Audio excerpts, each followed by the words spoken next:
اللهم ربنا انفعنا بما علمتنا وعلمنا ما ينفعنا وزدنا علما. درسي حوتمان لسورة تفسير سورة الكهف آياتي شصت أمشو لآياتي شصت وبوها اشتاودو إن شاء الله قصي موسى وخضر خواهي قورا يارمتي درمان بيت تيبقين وكو خوي وبكاتا حجة بومان استفادة لبكين. أم قصة زور مزنة براكانم أم بسرهاتي واقعية واقعية سيناريو يقنيا درهێنەرێکی ئەفلام هاتبێت دایڕشتبێت بە خەیاڵی خۆی وا بکەین چاکە نە قسەیەکی حەقیقیە لە نێوان موسى عليه الصلاة والسلام لەگەڵ خەضر عليه السلام ڕووی داوە کە بۆیش خوای پەروەردگار بۆ ئێمەی جێڕاوەتەوە بۆی باس کردوین بۆ ئەوەی ئیستیفادەی لێ بکەین. جا هەمانە ئیستیفادەی زۆری لێ دەکات و هەشمانە کەم هەوڵ دەتوە لەوانە بی کە سوودی زۆری لێ دەبینیت ئینشاء الله چونکە لە هەموو بڕگەکانی دەرس و عیبرەت و فەوائیدی تێدایە. أعوذ بالله من الشيطان الرجيم وإذ قال موسى لفتاه لا أبرح حتى أبلغ مجمع البحرين أو أمضي حقبا. أي محمد عليه الصلاة والسلام ئەوەیان بۆ باسکە بۆ قەومەکەت کاتێک دێن پرسیار لە تۆ دەکەن بۆی تۆ تاقیکەنەوە پێغەمبەریت یا پێغەمبەر نیت وحی خوات بۆ دێ یا بۆت نایە دەی فەرموو ئەو قسەیان بۆ باسکە کە ئەم قسەیە کەسێک خوا وحی بۆ نەنێرێ نایزانێت ئەم وردەکاریە بۆی بۆیان دەرکەوێت کە تۆ ڕەسوولی خوایت. قسەکە چییە؟ بەسەرهاتی موسى عليه الصلاة والسلام لەگەڵ خەضر لە چیەوە دەستی پێکردم قسەیە ڕۆژێکیان وەکو لە فەرمودەی صحیحدا هاتووە لە بوخاری ئیمام بوخاری لە کتابی علم باب الرحلة في طلب العلم هێناوێتی موسى عليه الصلاة والسلام وتار بۆ قەومەکەی دەدات ئامۆژگاری و نەسیحەتیان دەکات ئامۆژگاریەکی بەلیغ کە زۆرێک لە خەڵکی دەست دەکەن بە گریان. دوایی کە لێ دەبێتەوە دەڕوایەکێک دێت پێی دەڵێ ئەی موسى لەناو خەڵکەکەدا هەل هوناکە من هو ئەعلەم منک هیچ مرۆڤێک هەیە لە تۆ زیرەکتر بێ یعنی معجبن بعلمی موسى پێغەمبەری خوایە طبعا عليه الصلاة والسلام چۆن عالم نابێ. موساش دەفەرمێ نەخێر کەس لە من عالمتر نییە ئەو پێغەمبەری خوایە و ئولو العزم من الرسل موسایەکێکە لە ئولو العزم لە پێغەمبەرە بەرزەکان ئەوانەی کە پلەیان زۆر بەرزە وتلك الرسل فضلنا بعضهم على بعض شکە لە ناو پێغەمبەرانیشدا عليهم الصلاة والسلام دەرەجاتە عیسا لە بەرزەکانە صلاة سلامی خوای لەسەر بێ وكلم الله موسى تكليما موساش حسب علمی خۆی دەڵێ نا کەس لە من زیرەکتر نییە. خوای پەروەردگار گلەیی لێ دەکە دەڵێ بەڵێ عەبدێکەیە لە تۆ زیرەکترە چۆن دەڵێ کەس لە من زیرەکتر نییە وتبات من نازانم کەس ناناسم لە من زیرەکتر بێ ئەمما بڵێ کەس لە من زیرەکتر نییە ئەی موسى نەفەرە هەیە لە تۆ زیرەکتر. موسى عليه الصلاة والسلام دەفەرمێ ئەی پەروەردگار پێم بڵێ لەکوێیە نیشانەیەکم دەیە بۆی بگەم بەو عەبدا ئەو علمە زیادەی کە ئەو هەیەی لەسەر علمی منیش فێری بم. پێی دەفەرمێ لە مەجمع البەحڕەینە شوێنی بە گەیشتنی کۆبوونەوەی دوو دەریا و نیشانەکەشت ئەوە بێت ماسیەکی مردوو هەڵگرە لەگەڵ خۆت هەر کاتێ ئەو ماسیە زیندوو بۆ لێت ون بوو ئەوە لەوێ ئەو پیاوە لەوێ کە لە تۆ زیرەکتر ماسی مردوو هەڵدەگرێ بۆ سەفەرەکەی تەڵەبەیەکی خۆی لەگەڵ دەبا کە یوشعی کوڕی نونە یوشع بن نون فتاه ینی ئەو گەنجە لاوە کە وەکو تەڵەبەی خۆی وەکو خادمی خۆی لەگەڵیەتی پێی دەفەرمێ لا أبرح حتى أبلغ مجمع البحرين. أي شعب، أي هاوڵە كم، أي طلبة كم، أي جنج، لا أبرح يعني لا أزال أسير مستمرا في سيري، بردوام من دروم تا دەگەمە ئەو شوێنەی کە پێی دەڵێن مەجمع البحرین بە یەکگەیشتنی دووڕبارە دەریاکە، ئەو ئەمضی حقوبە بیدۆزمەوە، یا ئەگەر ساڵانێک هەندێک دەفەرمون حقبە 80 ساڵە، ساڵانێکی زۆر دەیان ساڵ بڕۆم دەڕۆم تا دەیدۆزمەوە. جارێ لەمە فائیدەی چی دەست دەکەوێت؟ فائیدەی ئەوە دەست دەکەوێت موسا پێغەمبەری خوایە عەلەیهی السەڵات وەسەلام، علمی لەلایەن خوا بواتوە، بەڵام کاتێک دەبینێ کەسێک لەو زیرەکترە دەگەڕێت و ڕحلەی بۆ دەکا بۆ ئەوەی علمی زیاتر بەدەست بێنێ. کەواتە براکەم مەڵێ من علمم هەیە و بەسمە، وفوق كل ذي علم عليم. و گەڕان و ڕۆیشتن و سەفەرکردن و هەوڵدان و ماندووبوون بۆ دەستخستنی علم پیرۆسترین شتە. ئەوەتە ئەو موسایی کە خوا خۆی قسەی لەگەڵ کردووە، موسا ئێستا دەگەڕێ بە دوای کەسێک کە علمێکی زیادەی فێرکات، چونکە يرفع الله الذين آمنوا والذين أوتوا العلم درجات. خوای گەورە بە ئیمان و بە علم ئینسان بەرز دەکاتەوە، بەرزبوونەوەکانی تر هیچ نیە، هیچ هەر بەرزبوونەوەیەکی تر بێ بەغەیری ئیمان و علم هیچ نییە. فڵانە کەس لاعیبێ کەشتی وان نییە، دەزانی چەند متابعی هەیە، ئەوە بەرزبوونەوەیەکی خادعانەی یعنی مەغڕوڕانەی دنیای و هیچی تر نییە. برای بەڕێزم،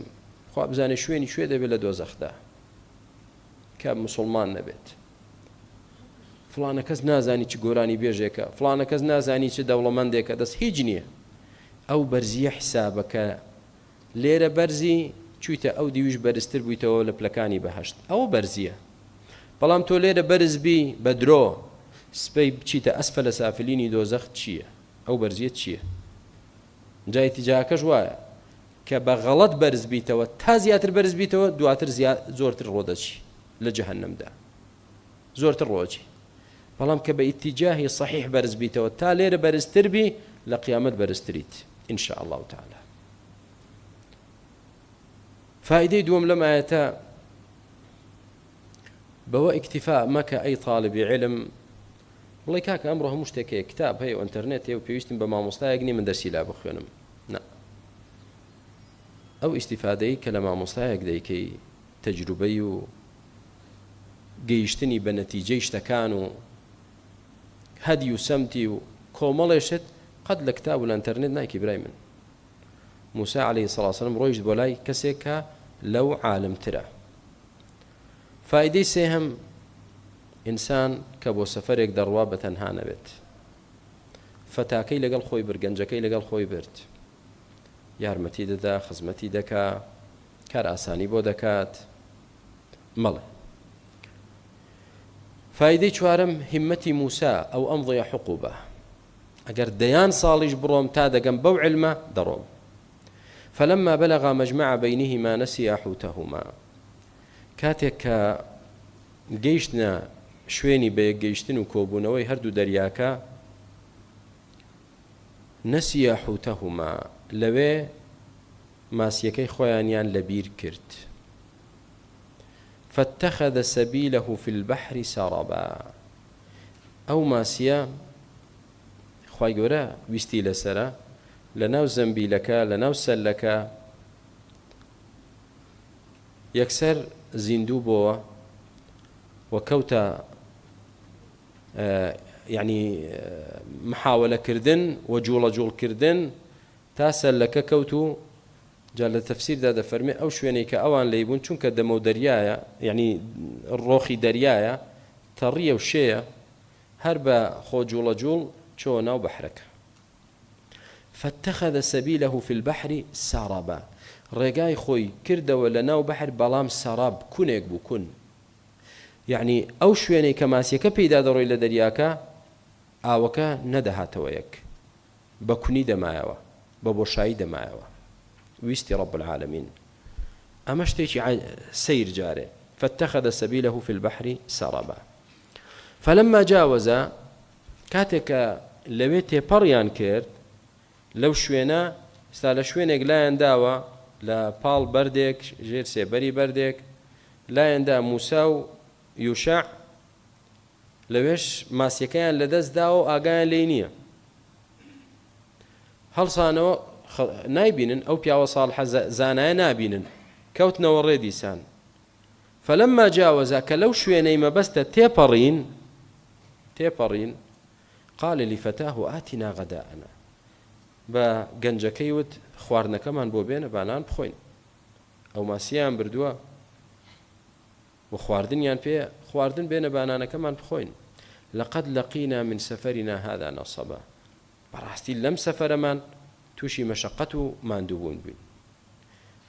تا پێش ونبوونی ماسیەکە هەستی بە مەشەقەت و ماندووبوونی سەفەر نەکرد چونکە ئەو ڕێگای ڕاست بوو بەرەو هەدەف دەڕۆی بەڵام کە لە هەدەفەکەی تەجاوزی کردووە و نازانێ ئێستا تەجاوزی کردووە زیادە ڕۆیشتووە ئەوە هەڵەیە ئەو ڕۆیشتنە هەستی بە ماندووبوون کرد ئەمە ئەوەت پێ دەڵێ کە لەسەر ڕێگای ڕاست بڕۆیت ماندوو نابیت بەرەو ڕەزابوونی خوا و بەرەو بەهەشتی خوا بڕۆیت و بەرەو کاری باش بڕۆی ڕێگات ڕاست بێت دڵنیا بە خوای گەورە ژیانت خۆش دەکا چ کاتێک تووشی دەردەسەری و بەدبەختی و خراپە دەیت ناڕەحەتی و ماندووبوون دەیت کە لاتدا کە لە هەدەفەکەی خۆت لاتدا و تێپەڕی بۆ شوێنی تر ڕۆیشتی ئەو کاتە ژیانت تاڵ دەبێت سیرکە کە مرۆڤ لەسەر ڕێگا ڕاستەکە بەرەو ڕەزابوونی خوا دەڕوا خوای گەورە دەفەرمێ فەلەنوحیەنەه حەیاتەن طەیبە ئێمە دەژین ژیانێکی خۆش بەڵام سەیری ئەو کەسانەش کە لە ڕێگای ڕاست لا دەدەن ئێستا ئەو ڕێگای لەسەری دەڕۆن ڕێگاکەی خوا نییە بزانە چەند هەست بە ناڕەحەتی و مەشەقەت و ژیان تاڵی دەکەن ژیانیان جەحیمە دۆزەخە برا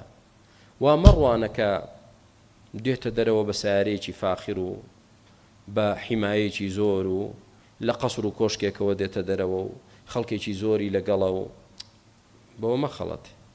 بەخوا دڵی خۆش نییە ئاسوودە نییە ژیانی ناوماڵی دۆزەخە نە لەگەڵ ژنی نە لەگەڵ منداڵی بەڵام ئینسان کە لەسەر ڕێگای ڕاست بوو هەست بە ماندووبوون ناکات لقد لقينا من سفرنا هذا نصبا قال يوشع پێی دەڵێ أرأيت إذ أوينا إلى الصخرة فإني نسيت الحوت دەزانی کاتێک کە ئێمە چوینە لای بەردە گەورەکە و پاڵماندایە و ئیسراحەتمان کرد لەوێ من حوتەکەم لەبیر چوو ماسیەکەم لەبیر چوو جا ئایا زەمبیلەکەی لەبیر چووە کە ماسیەکەی تێدای هەڵی بگرێ ئایا لەبیری چووە بە موسا بڵێ ماسیەکە دەرچووە و ڕۆیشتووە والحاصل ئەم مەوزوعی ماسیەکەی لەبیر چوو غولامەکە فتى وما أنسانيه إلا الشيطان أن أذكره كس لبيري نبردمو إلا شيطان نبي كمن بيت ويادمو بتوبلم أي موسى عليه الصلاة والسلام ماسيا كما نماوا واتخذ سبيله في البحر عجبا استا چه وصفي الروي ماسيا كدكا يوشع ديكا دلين ماسيا كا ڕێگایەکی بۆ خۆی دۆزیەوە لە ناو بەحردا عەجیب بوو زۆر سەیر بوو بۆچی سەرەتا فەرمووی سەڕەبە دوای دەفەرمێ عەجەبە یەکەمیان ئیخباری خوایە دووەمیان یوشع پێمان دەڵێ لە نەزەری خوادا لە حکمی خوادا سەیر نییە و عەجیب نییە بەڵام لە بەرچاوی یوشع شتە زۆر سەیرە ئەی موسا دەزانی چۆن ڕێگای بڕی بۆ ناو بەحر شتێکی سەیر بوو سەیر چکە وتمان سەیرەکە چییە یعنی کە دەڕۆیشت ئەو شوێنەی کە پێیدا دەڕۆی بە کەلێن دەمایەوە بۆ ناو بەحرەکە و ئاوەکە نەدەهاتەوە یەک کە وتی ماسیەکەم لەبیر چووە و ماسیەکە نەما و ڕۆیشتەوە ناو بەحر موسا فەرمووی قال ذلك ما كنا نبغ ئێدە ئێمەش ئەومان دەوێت ئەوەی بە دوایدا دەگەڕین ئەو شوێنەی کە ماسیەکە دەڕوات ماسیەکەمان ئەوە کەواتە ئەوە شوێنی ئێمەیە فەرموو با بگەڕێینەوە من بڕیارم پێدراوە خوای گەورە نیشانەی داومەتێ کەواتە ئەو عەبدە لەوێیە فارتد على آثارهما قصصا گەڕانەوە بە شوێنی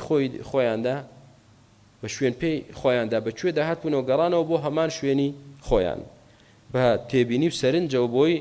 ڕێگاکەی خۆیان ون نەکەنەوە بگەڕێنەوە بۆ هەمان شوێن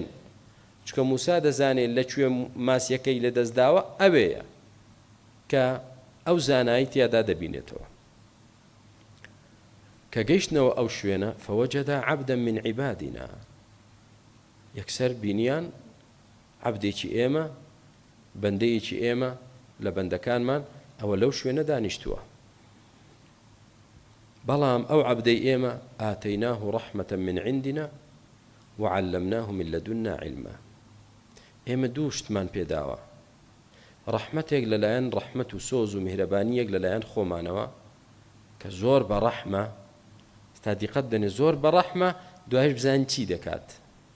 چ کارەساتێک دەقەومێنێت لە نەزەری عامەی خەڵکدا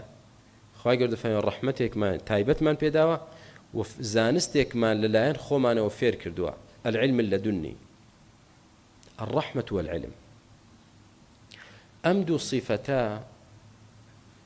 پێویستترین صیفەتە گرنگترین صیفەتە بۆ ئینسانی عالم و داعی و بانگخواز و طالب علم أهل السنة أعلم الناس بالحق وأرحمهم بالخلق أعلم أرحم کەسێک کە لەسەر سنت بێ و خەڵک بانکا بۆ دینی خوا دەبێ خاوەنی علم بێ و دەبێ خاوەنی ڕەحمەت و سۆز و میهرەبانیش بێت ئەم دووی پێویستە کە تۆ زانستت هەبوو بە قورئان و سنت ئەوە علمەکە ئەنجا لەگەڵ ئەم علمەدا بەڕەحم بە بەڕەحم بە لەگەڵ جاهیل و لەگەڵ نەفام و لەگەڵ هەمووی بەڕەحم بە نەک بە پەلەبی خەڵک بۆ دۆزەخ بنێری بە پەلەبی لەملی خەڵک دەی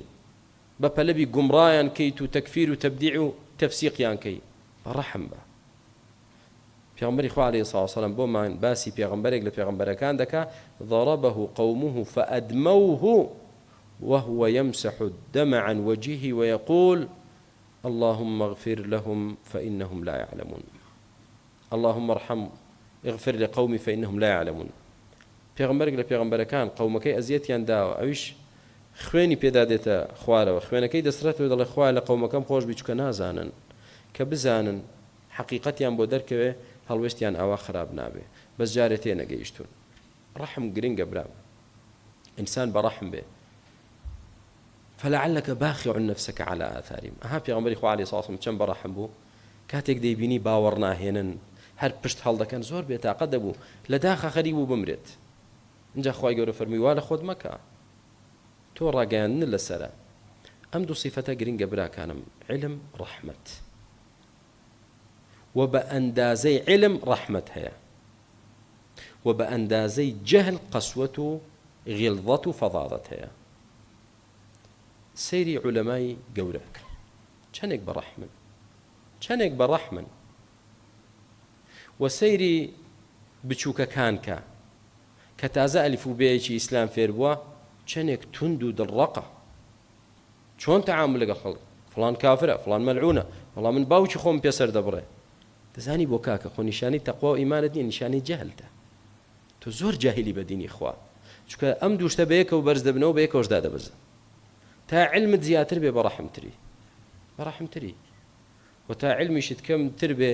بێڕەحمتر و دڵڕەقتری تەعامل لەگەڵ خەڵکی ئاوایە بۆیە دائیمەن دیقەت بدەنێ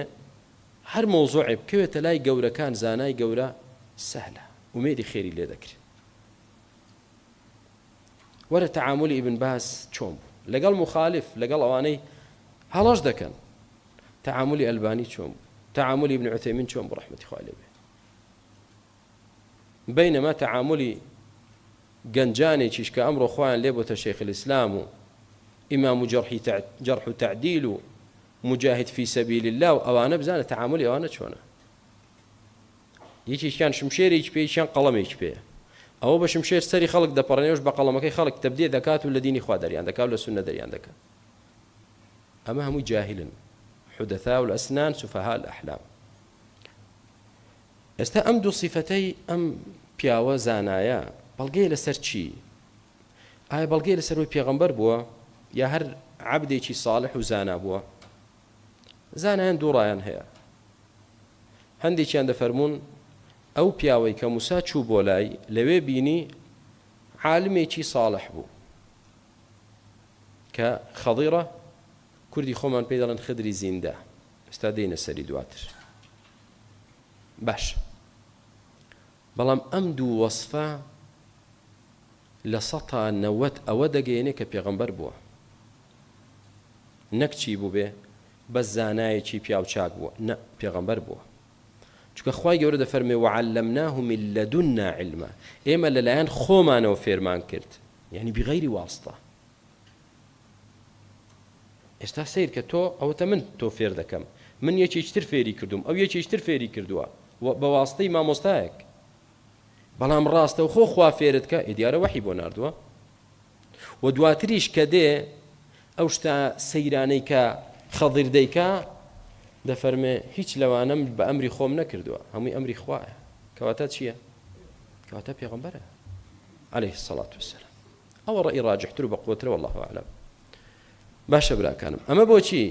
بۆی ڕێژ لەو گومڕایانە بگرین کە نایە قورئان و حەدیث ناخوێنێ، دەڵێ من علمی لەدونیم هەیە. علمی لەدونی چیتێ؟ کۆمەڵی خوڕافەت و درۆ دەرەسە و شەعوەدە و سحرەتێ. چیتێ؟ علمی لەدونی چیتێ؟ جەنابی فڵان ئەی بۆ نوێژ ناکە، کاکە و نوێژ لە مەککە دەکە. ئەی بۆ قورئان ناخوێنێتەوە، ئەرێ بۆ حەدیثێک ناخوێنێ. کورە با بۆ علمی لەدونی هەیە و خوا هەموو شتێکی پێ دەڵێ. ئەوەی کە خوا هەموو شتێکی پێ دەڵێ و علمی لەدونی ئەو پێغەمبەرە، تۆ نیت. ئەوە نییە موسا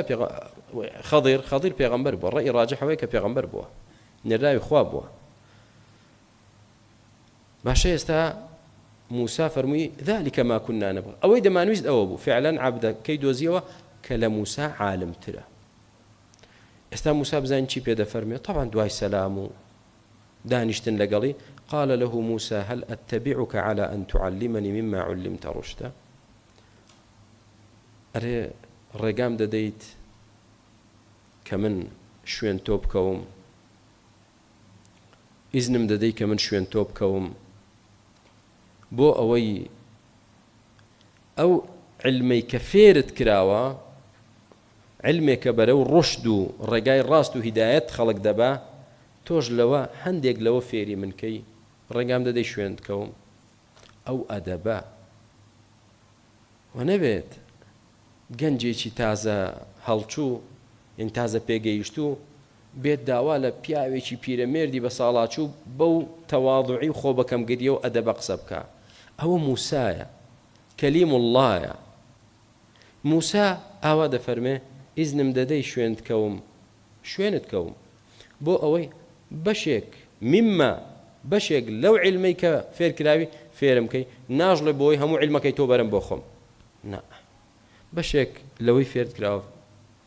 فێرم کەیت. ئەوە ئەدەبی تلمیدە لەگەڵ شێخەکەی، ئەدەبی تەڵەبەیە لەگەڵ مامۆستاکەی. هەیە دەزانێت پێویستی بەوەی لای تۆ بخوێنێ، بەس کیبرەکەی ڕێگای نادا. بۆ ڕێگای نادا بێ لەگەڵ خەڵک دانیشێ. وەڵام مامۆستا دەکرێت دەرسی تایبەتیمان هەبێ. جارێکیان سێ مەلا هاتن بۆ لا، وتیان مامۆستا دەمانەوێت دەرس بخوێنین، بەڵام یەک تەکلیفمانەیە، کەس نەزانێ ئێمە بۆ دەرس دەین. من هەرتم قەی ناکە، دەمیست فێری تەوحید بن، فێری قورئان و سنەت بن، وتم بەسەرچە. تیان ئەگەر میوانێکیش قەزا و قەدەر کتوب پڕ هات، یەکسەر مۆزوعەکەی دەبێ بگۆڕی، دەرس نەمێنێت لە ماڵەوە. طبعا خەڵک نەزانێ ئێمە دین بۆ دەرس. ئینسان لا يتعلم العلم اثنان، مستحي ومستكبر. دوو کەس فێری علم نابن، ئەوەی شەرم کە ئەوەش کە خۆی بە گەورە بزانێ، فێری علم نابێت، فێری علم نابێت. ئێستا موسا چەند خۆی بەکەم دادنێت، ڕێگام دەدەی شوێنت کەوم بۆ ئەوەی لەو علمەی کە فێر کراوی فێرم کەیت. باشە، بزانین وەڵامەکەی چییە؟ زاناکە فەرمی قال إنك لن تستطيع معي صبرا. فەرمی تۆ نازانیت، تۆ ناتوانیت سەبر بگری لەگەڵ من ناتوان ئارامت نابێت. بۆ وای پێ فەرموو؟ چونکە موسى عليه الصلاة والسلام ظاهری شریعەتەکە دەزانێت، ئەوە پیاوکوژی چییە؟ حرامە، نابێت. ئەزیەتدانی ماڵی خەڵک چییە؟ حرامە، نابێنی بە تەلەفدان و تێکدانی ماڵی خەڵک نابێت. موسى ئەمر و نەهی دەزانێت، بەڵام خەڵر خوای گەورە شتێک لە غەیبی فێر کردووە، شتی نهێنی دەزانێت کە موساوە نازانێت، شتی غەیبیە، یعنی ئەمڕۆ تۆ نازانی حکمەتەکەی چییە، ظاهری باش نییە، بەڵام چونکە غەیبی فێر کردووە دەزانێت بۆ مستەقبل ئەوە زۆر باشە. اینجا تۆ کە غەیب نازانی ئەی موسى لەو شتە تێناگەی کەواتە ناتوانانی سەبر بگری، یەکسەر ئینکاریم لێ دەکەی، دەڵی بۆ وات کرد، بۆ وات کرد. ئەمە دەرسێکی لێ وەربگرین.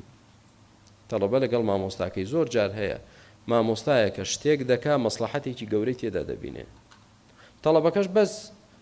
ئەثەرێک فێر بووە ئەو ئەثەرە دەزانێت، یەکسەر دەتەقێتەوە بەڕووی مامۆستاکەیدا، یا دەست دەکا بە تەبدیعکردنی مامۆستاکەی، نازانێ ئەمە حکمەتێکی تێدایە، دیارە مەسلحەتێکەیە، دیارە شتێک لە ئارادایە، نادەبێ میش بیزانم. ئەخر شەرنی هەموو شتێک جارێت تۆ بیزانی، شەرنی هەموو شتێک تۆ بیزانی، و شەرنی ئەوڕۆ بیزانی، پەلەمە کە سەبرت بێت تۆزێک. نا ئەمە خەڵک تووشی گومڕاهی دەکات. وكيف تصبر على ما لم تحط به خبرا؟ انجا خضر پێ دەفەرمێ جا تۆ چۆن دەتوانی سەبر بگری لەسەر شتێک کە یعنی شارەزایت پێی نەبێ، ظاهری شتەکەش منکەڕ بێ، چۆن دەتوانی سەبر بگری؟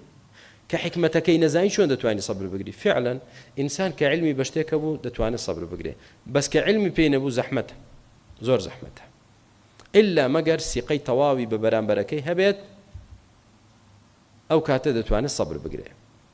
قال ستجدني إن شاء الله صابرا ولا أعصي لك. موسى نيفرمو من صبر دقرم، فرمي وام دبينيت لداهاتك رفاقتم كرديت إن شاء الله، وام دبينيت كصابر بم أويتو بكي من صبر دقرم، ولا أعصي لك أمرا وسربيتي هيج فرماني توناك. أما أدبي تلميذ لقال شيخك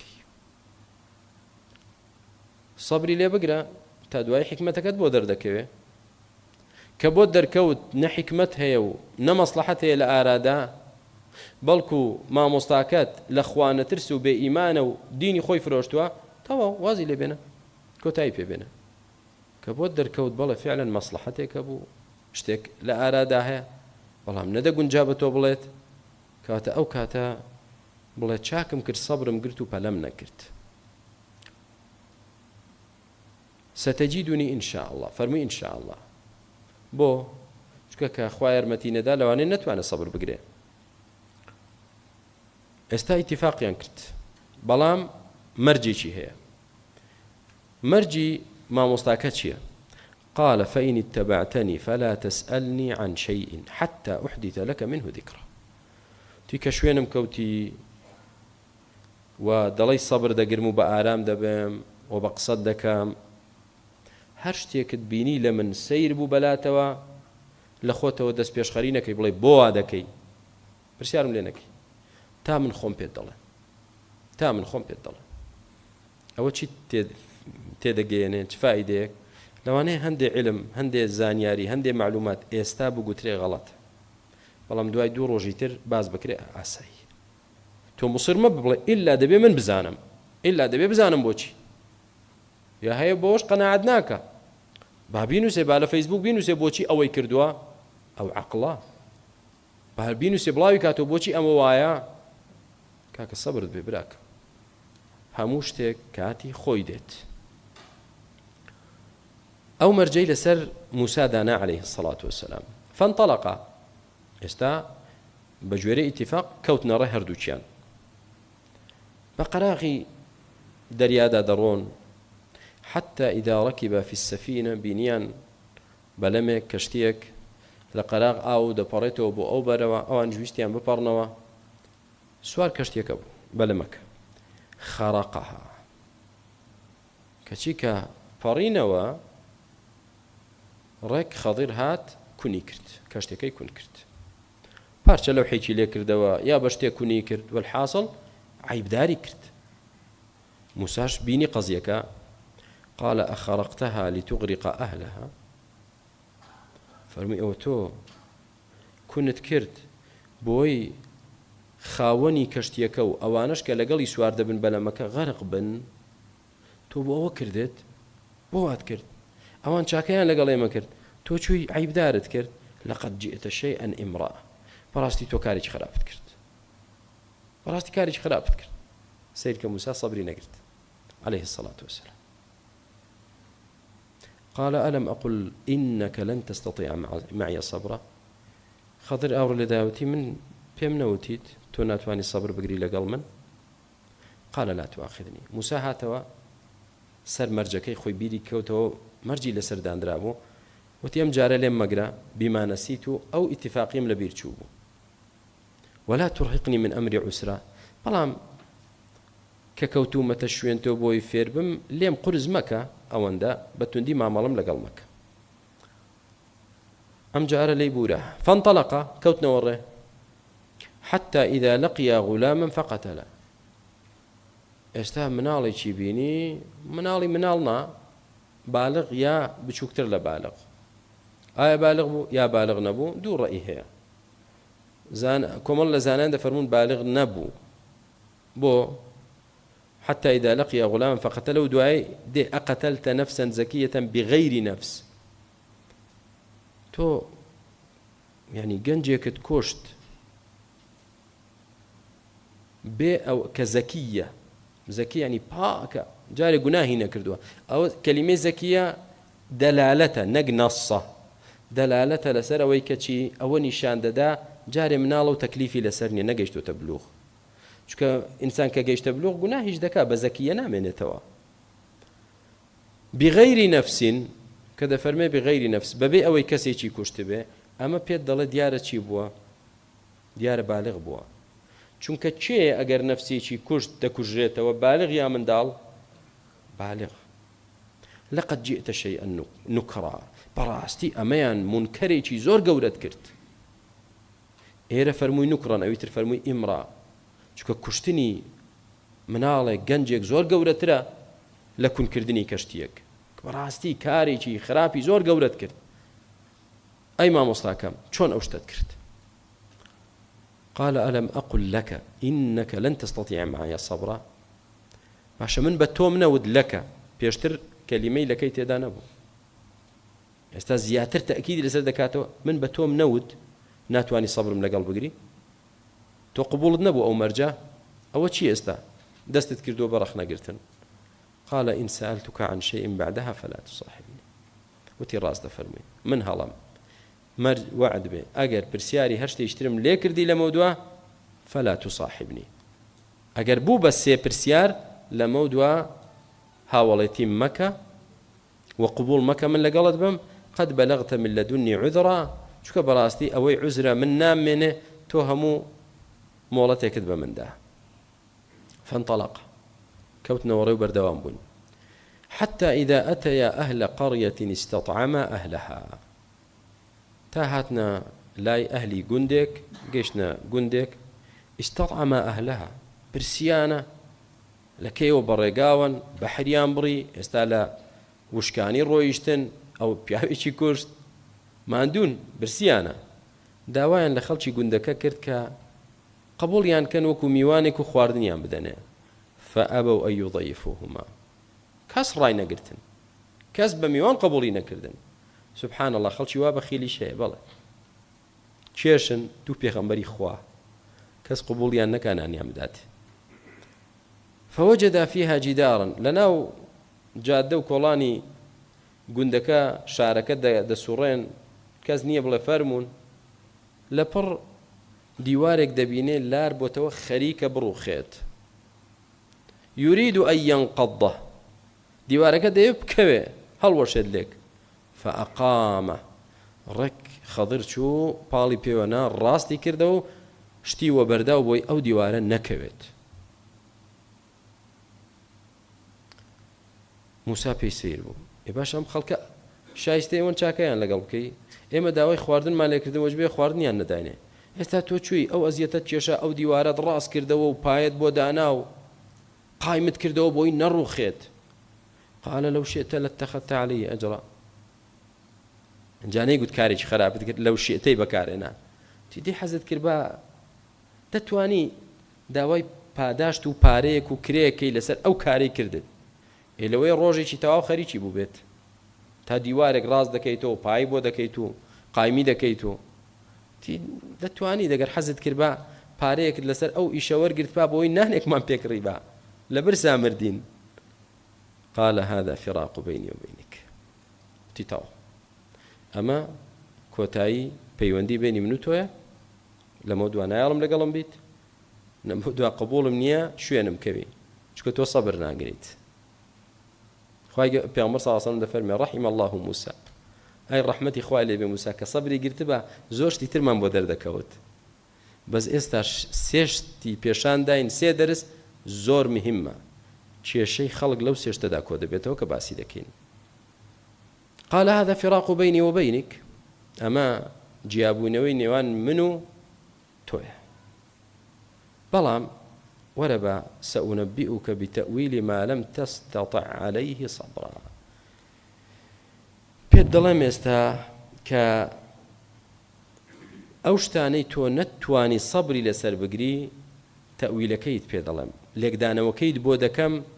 حکمت و مەبەستەکەت بۆ دەردەخەم بۆچی من کەشتێکەم کون کرد، بۆچی مناڵەکەم کۆشت غولامەکە، بۆچی دیواری ئەو شارە بەخیلم ڕاست کردەوە، بۆچی ئێستا پێت دەڵێم بۆچی بۆی تێبگەی. یەکەم أما السفينة فكانت لمساكين يعملون في البحر. لو دەست پێ بکەینەوە کەشتێکە، بەڵام بەلەمەکە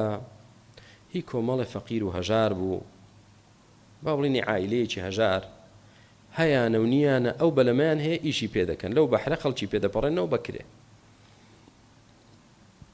يعملون في البحر، ئەمەش بەڵگەیە لەسەر کەسابەتی ناو بەحر حەڵاڵە. فأردت أن أعيبها، دەفەرمێ منیش ویستم عیبداری کەم، ئەو بەلەمە عیبدار کەم. بۆ دەیەوێ عیبداری کا بەکونکردن؟ بۆ چونکە وكان وراءهم ملك يأخذ كل سفينة غصبا. چونکە ئێستا دوای ئەوان کە ئێمە ڕۆیشتن و جێمانێشتن، پادشایەک هەیە جوندیەکانی دەنێرێت هەرچی بەلەمێک سەلامەت بێ لە عیب و نوقسانی بە غەصب دەیبن. پاشایەکی زاڵم هەیە، دێن بەسەردا دەگەڕێ کوا بەلەمەکەی تۆ عیبی نییە یاڵە بیبن، ئەوە بۆ پاشا، ئەو بەلەمەش عیبی نییە بیبن، ئەو بەلەمە کونە بە کەڵک نائلەی گەڕن نامانەوێت. ئێستا من ئەو بەلەمەم کونێکی بچووک تێدا کرد، بەڵام لە چی ڕزگارم کرد؟ لەوەی کامل بەلەمەکەیان لە دەست چێ، زەرەرێکی کەمم لێدان بۆ ئەوەی لە زەرەرێکی گەورە سەلامت بن. اختيار أهون الضررين ودرء مفسدة عظمى باختيار مفسدة صغرى. استاوي من لقلم كردن شاكبو يا خراببو، استا مسابو ذكود والله شاكبو، يعني أو ملك ظالمة كامل سفينة كي بو خوي دبرت، بلا بو خوي دبرت كعيبي نبوايا، بلا مستا كدبيني عيبي شي تدايا نايبات كواتا سودم بيقاندن. أما يك. وأما الغلام أو جنجشك من كشتم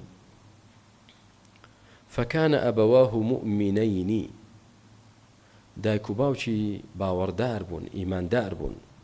فخشينا أن يرهقهما طغيانا وكفرا. لو ترسان كأو جنجا بمينيتوا باوكو دايشي بهيلاك بريتو توشي كفرو دەرچوون لە دینی خوایان بکات. بۆ یا لە ترسا یا لە برسا. چۆن باوکو دایکە بە ساڵات چوون هەیانە و نیانە کوڕێکیان هەیە کە کوڕەش لە دین لایدا، ئێستا ئەوان محتاجی ئەو کوڕن. ئەگەر بێت و بە قسەی نەکەن و بێدەنگ نەبن لێی ئەوە لەوەی لێیان بدە ئەوە ترس یا لەوەیە جێیان بێڵێت کەسابەتێکیان بۆ نەکا کە نانێکیان پێ بدات. بۆیە دایک و باوک یا لە ترسان یا لە برسان لە کۆتایی تەمەنیاندا چ دەکەن؟ چاوپۆشی لە زۆرێک هەڵە دەکەن کە لە کاتی قووەت و هێزدا چاوپۆشیان لە ئەو هەڵانەی مناڵەکانیان نەدەکرد. وایە وانە بە ساڵاتچوەکان دەزانم تۆ کە تەمەنێکت هەیە خۆت گەنجیت مناڵت هەر خوار بڕوە چاوی لێ سوور دەکەیتەوە و دەنجی لێ بەرز دەکەیت و لێی تۆڕ دەبێت نەکەی نابێت. بەس کە ئێستا معادلەکە عکس بۆ هاوچێشەکە ئێستا تۆ بێدە سەڵات و لاوازی و کوڕەکەت خاوەن عەزەڵات و توانە و گەنجێتیە بەس دەتەوێت ڕازیکەی لێت تووڕە نەبێت کە ڕوو لە خوا نەبێ. ئەو مناڵە مابایەوە باوک و دایکی تووشی کوفر دەکرد بە هیلاکی دەبردن. ئێستا پرسیارێک دەکەین باوک و دایک بە ئیمانی مانەوە خوای گەورە مناڵەکەی لێسەنەوە مناڵەکە زەکیە ئێستا پاکە مادام بە پاکی گەڕایەوە لای خوا بۆ کوێیە باشت. ئەو دایک و باوکەش یەکەم لەسەر ئیمانەکەی خۆیان دەمێننەوە شایستەی بەهەشتن دووەمیشیان لەسەر ئەوەی کە خوای گەورە مناڵێکی لێبردنەوە پاداشتی ئەوەشیان دەداتەوە ئەوش پاداشتەکەی بەهەشتە ئەوە دووجار شایستەی باشت بوو. قازان گیان کرد یان کە مناڵەکەیان مابایەوە مناڵەکە خۆی بەرەو کوفر دەڕۆی خوای گەورە دەزانێ لە ئەزەلدا بە کافری مردبا بۆ جەهەنەم بوو باوک و دایکی تووشی کوفر دەکا ئەوانش بۆ جەهەنەم دەبوون.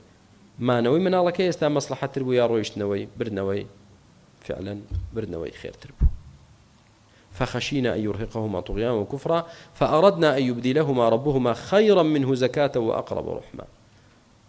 جاد فرمي إيما ويستمان فأردنا سيري كي السفينة كذا فرمي فأردت أن أعيبها من ويستم عيب داركم عيب دار كردن وخرابة كردن نادا تبال خوا نسبتي نادا بخوا بلام ليرة فأردنا أن يبدلهما ربهما بلام أو من دالا دفرمي إيما ويستمان خواي قورا أو من عليان بو بقورة توابتي بخيرتر لويك هيان بو مرد وبرحم تريش باكترو برحم تريش خيرا منه زكاة وأقرب رحمة هم باكتر هم برحم تر لقل دايكو باوجي فأردنا يعني خواي قورا أمري كردوا كواتا من لخوم ونبو نسبتي خير بو أخوة نسبتي شر بو أخوي. وأما الجدار أي ديواركي كراستم كردوا كأو قومة لظاهر دا شايسته نبون شاكيان لقل بكري كتاكشكي باريان لي ورقرا فلام دفرمي وأما الجدار فكان لغلامين يتيمين في المدينة أو ديواري بيني من خوار بو راست من كردوا هي دو منالي هتيوبو لناو شاردا باش استاو مناڵانە هەتیون چاکەیەکی لەگەڵ کردن کە تۆ دەیبینی دیوار ڕاستکردنەوە چاکەیە بەڵام بزانین بۆ مناڵەکان ئەگەر بە مناڵەکان وترابە ئەوان بە چاکەیان نەدەزانی لەبەر چی وەکانە تەحتەه کەنز لەهما لەژێر بناغەی ئەم دیوارە سنووقێک یا تورەکەیەک گەنجینە پارە و ئاڵتوونی تێدایە باوچیان خستوویەتی ئەوێ بۆ مناڵەکانیان بۆچی خستوویەتی ئەوێ دەڵێ بۆ ئەوەی کە من مردم مناڵەکانم ئەم پارەیە بەکاربێنن جا باوچیش تەقدیری کردووە ئەو دیوارە وردە کۆن دەبێت تا لەگەڵ کۆن بوون و کەوتنی مناڵەکانیشم گەورە دەبن ئەو کاتە دەستیان کەوێ زۆر چاکترە. پرسیارێک ئێستا ئەو پارەی کە باوک جێی دێڵێ بۆ مناڵی ئەگەر مناڵەکان تەمەنیان بچووک بێ بدرێتە دەستیان چاکترە یا بۆیان هەڵبژیرێت کەمکەمە مەصرەفی ڕۆژانەیانی لێ بکرێ و کە گەورە بوون و عاقڵ بوون بیان دەیتە دەستیان باشترە کە گەورە بوون وانە چکە مناڵ بە یەکسەر سەرفی دەکا و بەزایدا نازان چی لێ بکە دەفەرمێ وەکانە ئەبوهما صالحا بەڵام ئەم دوو مناڵە هەتیوە باوکیان پیاوێکی صالح بوو فأراد ربك أن يبلغ أشدهما بۆیە پەروەردگارت ویستی نافەرمێ فأردت یا ئەڕەدنا یەکەمیان ئەڕەدت دووەمیان چی ئەڕەدنا سێهەمیان ئەرادە ڕەبوک چکەوە 100% خالصەن خۆش و چاک دیارە پەروەردگارت ویستی چی ئەن یەبلغ ئەشدەهما بگەنە تەمەنی بالغبوون و عاقلی کاملی خۆیان ئەو کاتەوە یەستەخریجا کەنزەهما کەنزەکەی خۆیان دەرکەن لەوێ ڕەحمەتە من ڕەبیک کەوەش ڕەحمەتێکە لە پەروەردگارتەوە ئازایەتی من نییە. پێش ئەوەی تەواویکەین فەرمووی وەکانە ئەبوهما صالحا سەلاحی باوک باشێتی باوک بەرەکەتەکەی دەڕوا بۆ چێش بۆ ئەوەی خوای گەورە مناڵەکانیشی بپارێزێت. چاو لێ براکەم زۆر جار باوک و دایک تایبەت باوکان کە زیاتر مەسئولن چۆن دەیەوێ مناڵەکەی پارێزێ بەو مناڵەکەی دەپارێزێت کە حیمایی بۆ دابنێ کە خانووی باشی بۆ بکە کە چی دەوێ بۆی دابین کە بۆی مناڵەکە محتاجی کەس نەبێ. بەڵام ئەو باوکە سەلاحی خۆی کە خۆی باشە باشبوونی خۆی پارێزەرە بۆ مناڵەکانی خوای گەورە لەبەر باشبوونی باوچیان ئێستا مناڵەکانی دەپارێزێت. ئەو بەرەکەت و ڕەحمەتە. کەواتە دەرسێک بۆ مناڵان دەزانی کە باوکت باش بوو یەکەم سوپاسی خوا بکە دووەمیان ڕۆژانە دەست و قاچی باوکت ماچکە دەزانی خوا بەهۆی باشبوونی باوکتەوە چ بەرەکەتێک بەسەر تۆدا دەڕێژێت بەس هەستی پێ ناکەیت. بەڵام زۆرێک لە مناڵانەوە نازانێ وەڵا باوکە تۆ پارەمان وەکو پێویست بۆ دابین ناکەی تۆ نابینی فڵانە کەس چی کرد نابینی فڵانە کەس چی کرد نابینی فڵانە کەس چی کرد بەڵام کوا تۆ چیت بۆ ئێمە کرد تێناگەت بەس باشبوونی ئەو باوکە خۆی گەورەترین گەنجینەیە بۆ ئەو منداڵانە. خوای گەورە ئەوەندە خاوەنی کەڕەم و بەخششە کە باوک باشە چۆن وەفاداری بۆ ئەو باوکە باشە مناڵەکانی دەپارێزێت دوای خۆی. باوک مردووە ئێستا خوای گەورە موسایی وای لە موسا کرد موسا دەبێت لە وتارەکەیدا کە پرسیاری لێ دەکرێت هەڵەیەک کا لە جوابدانەوە بۆ ئەوەی بێ بۆ لای خەضیر ئەنجا دەبێ بڕۆن خەضیر و موسا بەیەکەوە بڕۆنە و شارێکەوە کەس نانیان نەداتێت دیوارەکەی ئەو مناڵانە ببینن ڕاستی کەنەوە. ئەم هەموو سەبەبەی ڕێک خست بۆچی بۆ پاراستنی ئەو مناڵانە بۆ وەکانە ئەبوهما صالح چونکە باوکیان پیاوی چاک بوو. دەتەوێت مناڵەکان پارێزیای باوک خۆت چاک بە خوا بەرەکەت دەخاتە ژیانتەوە و ژیانی مناڵەکانیشتەوە. وما فعلته عن أمري لە کۆتاییدا دەفەرمێ من ئەوانەی کردومە بە ئەمری خۆم نییە کەواتە خەضر پێغەمبەر بوویان نا بەڵێ ذلك تأويل ما لم تستطع عليه صبرا ئەوە تەفسیر و شیکاری و لێکدانەوەی ئەو کۆمەڵەشتە بوو کە تۆ نەتوانی سەبری لەسەر بگری ئەی موسا دەبڕۆ خواحافیز بێت. دیقەت بێنێ لێر فەرمووی لەم تەستع لە پێشتر تەستەطیع ئێستا زانی ئاسانە لەفزەکەشی سەریعترە بەڵام پێشتر نەیدەزانی تەستەطع قورسترە کە تێنەگەیشت بوو مە ئیعجازی لوغەوی قورئانە. ئێستا بە لەم سێ بەسەر هاتە غولامەکە و سەفینەکە و دیوارەکە با بزانین چی ئیسیفادەیەک بۆ ژیانی ڕۆژانەی خۆمان دەکەین کە ئەمە خولاسەکەیەتی زوبدەکەیەتی پوختەکەیەتی نەتیجەکەیەتی. ئەوەی ئەمڕۆ خەڵک تووشی بێتاقەتی و داڕمان و بە هیلاکچوون و خەفەت خواردن و ورەشکاندن دەکا سێشتە یا فەشەلهێنان لە تیجارەتێکدا بۆ دوکانێک چووی دوکان کردەوە فەشەلت هێنا زرعاتێکت کرد فەشەلت هێنا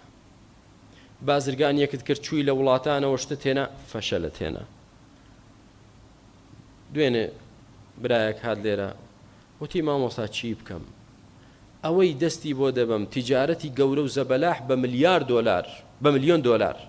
دەیکەم نەتیجە فەشەلە نەتیجە زەرەرە. کەواتە شتێک کە لە ژیانی ڕۆژانەماندا زۆر گەورەیە و قورسە لە سەرشانی خەڵک الفەشل في التجارة وانە ئەمەیەک. دووهەم شت کە زۆر بێتاقەتمان دەکا فەقد الحەبیب لە دەستدانی چێ خۆشەویستمان کەسێکی خۆشەویستت بمرێ ژیانت تاڵ دەبێ تاوە دڵی تازە ژیانم بۆ چیە من ئەو کەسە خۆشەویستم ڕۆی. سێم شت کە خەڵک زۆر پێی پێتاقەت دەبێ تەخیر و ڕزق فەقیرم ڕزقم نییە هیچم بۆ نایەت یەکەمیان فەشەلی تیجارەتە کابرا تیجارەتی هەیە بەڵام فەشەل دێنێت ئەوەیان نا یعنی ڕزقم نایەتە دەست نازانم چی بکەم هەر چەندە یکەم هیچ هەرچی بیکەم هەر ئەو ڕزقە نایەتە دەستم چی بکەم من دەڵێن ئەم سێ قسەیە لەسەر ئەم سێ بابەتەیە تۆ دیوێکی دەبینی بەڵام دیوەکەی تری نابینی تۆ دیوەکەی موسا دەبینی بەڵام دیوەکەی خەضر نابینیت کونکردنی سەفینەکە فەشەلی تیجاری بوویان نا يعملون في البحر کۆمەڵێ هەژار و مسکین کۆبوونەتەوە سەفینەیەکیان کڕیوە ئێستا سەفینەکەیان کون بوو لەوانەیە تا چاچی دەکەنەوە چەند ڕۆژێک تیجارەتیان وەستا فەشل في التیجارە خەفەتیان پێ خواردیان نا کە دەبین سەفینەکان وایلات چۆن خەفەت ناخوا تەواو خەفەت دەخوا دادەهێزێ بێتاقەت دەبێ دڵ ژیانمان تێک چوو تیجارەتمان نەما ئەوەی کە دەما تووشی حادیسەی سیارە دەبێ سیارەکەم تێک چوو ڕۆیشت ئەو وەجهەی کە موسا بینی ئەی ئەو وەجهەی کە خەضر بینی چی بوو ئەو زەرەرەی کە خوا لێی دایت بۆ ئەوە بوو زەرەرێکی زۆر گەورەترت لە کۆڵ بێتەوە بەڵام تۆ نازانی یعنی چی یعنی هەمومان با ئاوا بڕوانی نەزەرەرەکان ئاوا بڕوانە زەرەرێک کە فەشەلێک دێنی لە تیجارەتێکدا کە زەرەرێکت توش دەبێت ئاوا سەیری قەزیەکە بکە لعله خير عسى أن تكرهوا شيئا ويجعل الله فيه خيرا كثيرا ما دفع الله به كان أعظم أو شريك خواب هوي أو زرر ولا إيمي لا داو زور قورترا اعتقاد دواب برايخم أو كات يهدي قلبه ضلت آرام دبي ضلت خوش دبي يعني شي يعني كاتك كتوشي مصيبتك دبي والله يا ربي لك الحمد ولك الشكر الحمد وشكر لسر شي لسر بلا مصيبة بالي چونکە والله ئەو بەڵاو مصیبەتە بەڵاو مصیبەتی زۆر گەورەتری ئینشاءالله لەسەر لا بردویت بڵێ خوایە شکر بۆ تۆ الحەمدولله الحەمدولله دیارە بەڵایەکی زۆر گەورەتر خوای گەورە بەو بەڵا بچووکترە لە کۆڵ منی کردوت ئەمە یەک کە کەسێکت لە دەست دەچێت خۆشەویستێکت دەمرێت مەڵێ ئاخ ئۆف بۆ وای لێ هات تەواو تازن نە براکەی من چێ دەڵێ ما بایەوە نەدەبوو بە سەبەبی فیتنە بۆ خۆشی و بۆ تۆش ئاوا سەیری قەزیەکەک ئێستا بە حادیسەی سیارە مرد ئێستا کوشتیان ئێستا بە نەخۆشی مرد ئینشاءالله بۆ بەهەشت ئینشاءالله بۆ بەهەشت بەس چیە دەڵێ ما بایەوە ئاخیر شەڕ نەدەبوو و تۆشی تووشی شەڕێکی گەورە نەدەکرد یعنی ئاوا سەیری لە دەستدانی خۆشەویستان بکەین بەڵێ ئاوا سەیری کردی بۆچی ئەمە بۆ تۆ هاتووە بۆچی دابەزیوە ئەی بۆچی سونەتە تۆ هەموو جومعەیەک بیخوێنیت ئەم قسانە دووبارەکەیتەوە بۆی ئەو دەرسەی لێ وەرگریت قسەی سێم باشە بۆ ڕزقمان دوا دەکەوێت ئەو ڕزق دواکەوتنە خێری پێوەیە خوای گەورە بۆی هەڵگرتووی بۆ کاتێک کە زۆر پێویستت پێ و زۆر ئیستیفادەی لێ دەکەی ئێستا ژیان ماشی دەبێت دیارە خوا بۆی هەڵگرتووی بۆ کاتێکی تر چۆن ئەو دوو هەتیوە ڕزقەکەیان خوای گەورە وای خست دواکەوێت وانە جارێ بە ڕزقەکە نەکەوێتە بەردەستیان نە بۆ کاتێکی تر کە چاکتر ئیستیفادەی لێ دەکەن دائیمەن گومانە دوابێت کە تا ئێستا هەوڵت دا و ڕزق نەهاتوە دەستت ئینشاء الله خوای گەورە بۆی هەڵگرتووی بۆ کاتێک کە زیاتر پێویستت پێوە کە زیاتر ئیستیفادەی لێ دەکەیت و پێی ئاسوودە دەبیت داواکارم لە خوای گەورە بۆ خاتری ناوجوانەکانە صفاتە بەرزەکانی ئەم قورئانە بکاتە حوجەت و ڕەحمەت و هیدایەت و بوشرا و شیفا بۆ هەموو لایەکمان خوای پەروەردگار نەیکەیتە حوجە بەسەرمانەوە بیکەیتە شەفیع بۆمان بەرزمان کەیتەوە پێی دامان نەگریت پێیت یا ئەرحەم الراحمین اللهم إنا نسألك من كل خير خزائنه بيدك ونعوذ بك من كل شر خزائنه بيدك اللهم إنا نسألك الهدى والتقى والعفاف والغنى اللهم إنا نعوذ بك من جهد البلاء ودرك الشقاء وسوء القضاء وشماتة الأعداء قصي موسى وخضر توابو بلام صدان فائدة تدايا كوي من باسم كردوا مشتێکە لە خەروارێک غەیض من فەیض شتێکی زۆر کەم بووە بەس لەوە زیاتر درێژەی پێ نادەین دەرسی داهاتوو ئینشاء الله سبەی شەو سوورەتەکە تەواو دەکەین و قسەی ئینشاء الله قسەی ذوالقەرنەین و یەئجوج و مەئجوجی تێدا باز دەکەین والحمد لله والصلاة والسلام على رسول الله والسلام عليكم ورحمة الله